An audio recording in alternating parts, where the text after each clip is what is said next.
Voilà, donc dans cette troisième vidéo, nous allons maintenant, après avoir réalisé la table des variables qui nous facilitera grandement la tâche pour réaliser l'exercice, donc nous allons repasser maintenant dans le bloc fonctionnel, donc on double-clique dessus. On retourne donc dans notre fameux graphique pour réaliser ce fameux graphe 7. Et d'après l'exercice, hein, on va se appeler de l'exercice ici, on veut faire en poussant sur le bouton Start, faire sortir le verrage jusqu'à FCA qui va le faire rentrer automatiquement. D'accord? Donc, on va retourner dans l'exercice. Donc, pour ce faire, il nous faudra encore deux étapes avec leur transition. Donc, pour ce faire, regardez, vous vous mettez sur la double flèche.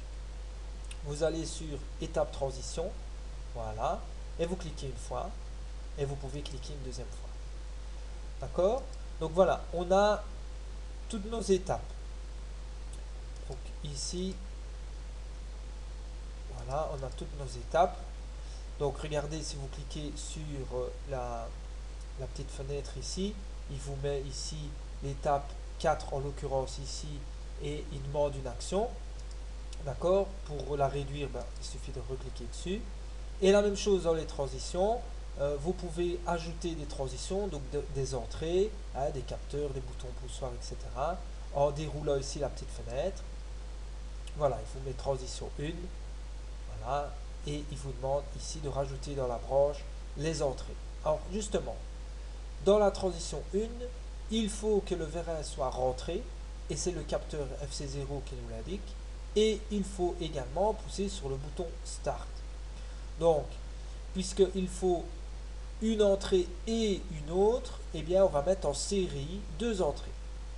Ces deux entrées, ben, on va mettre deux contacts normalement ouverts. Alors pour agrandir, pour allonger, pour pouvoir voir toute la branche, il suffit d'aller sur le petit icône ici, on clique, voilà, et on déroule, et on a nos deux entrées. Alors la première entrée, ben, on va taper Start. Automatiquement, il le connaît puisqu'on a fait la table des variables à la vidéo précédente. Voilà, et on clique dessus.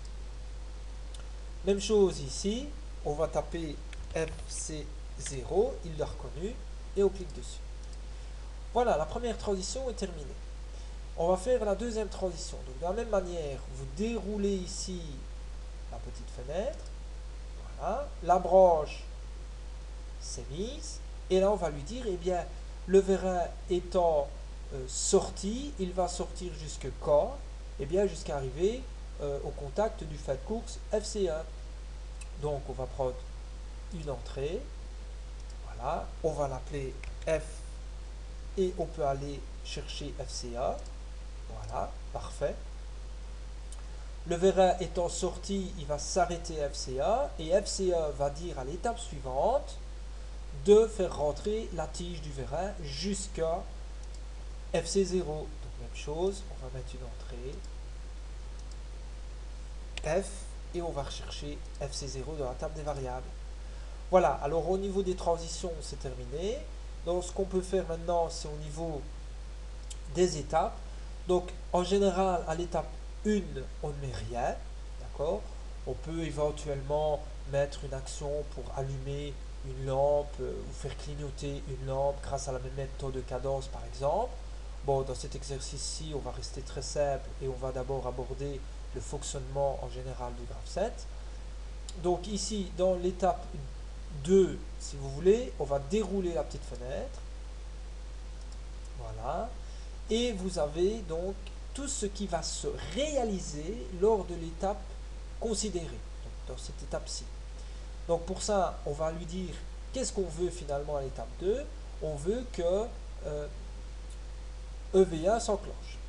Donc on va marquer EV1. D'accord? Alors on va peut-être le mettre en majuscule. Voilà, EVA, il l'a reconnu, parfait. Donc on clique dessus. Voilà, EVA, EVA, et il nous met bien que c'est Q0.0. Parfait.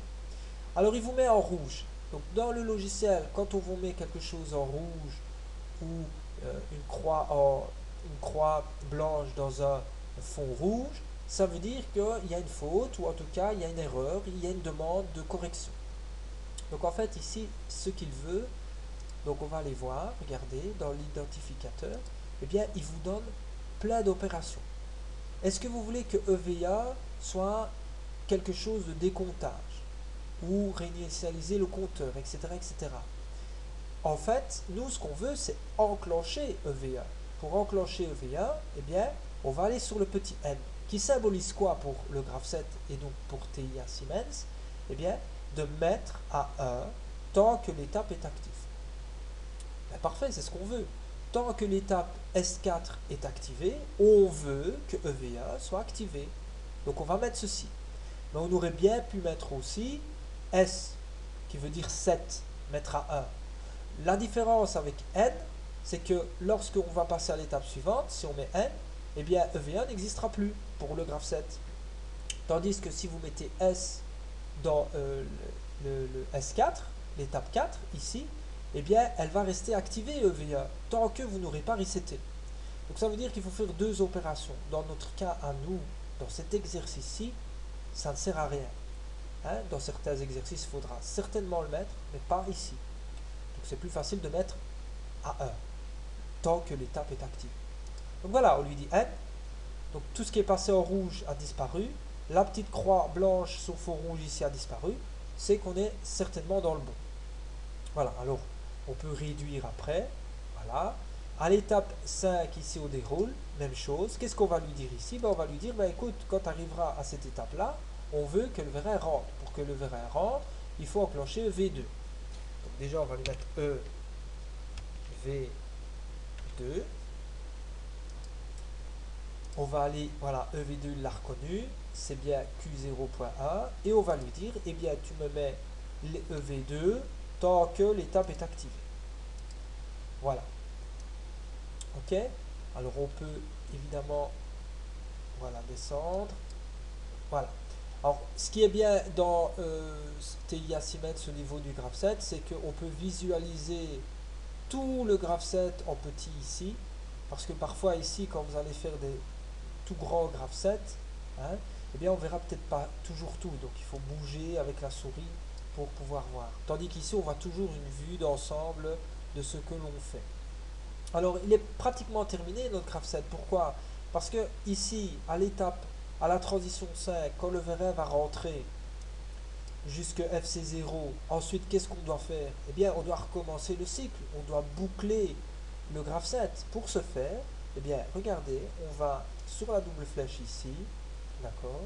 Et on va aller sur le petit S qui s'appelle saut. On clique dessus. Et on peut lui dire, je veux sauter à l'étape 1, à l'étape 4 ou à l'étape 5. Alors on va lui dire, je veux aller à l'étape 1. Voilà, donc il vous a mis qu'après la transition 5, il ira à S1. Et S1, ça signifie à l'étape 1. Et vous voyez bien que T5, donc c'est le T5 ici, va bien à l'étape 1. Voilà la réalisation du graphe 7 simpliste par rapport à notre exercice, hein, évidemment, est fini. Donc vous pouvez passer à la vidéo suivante.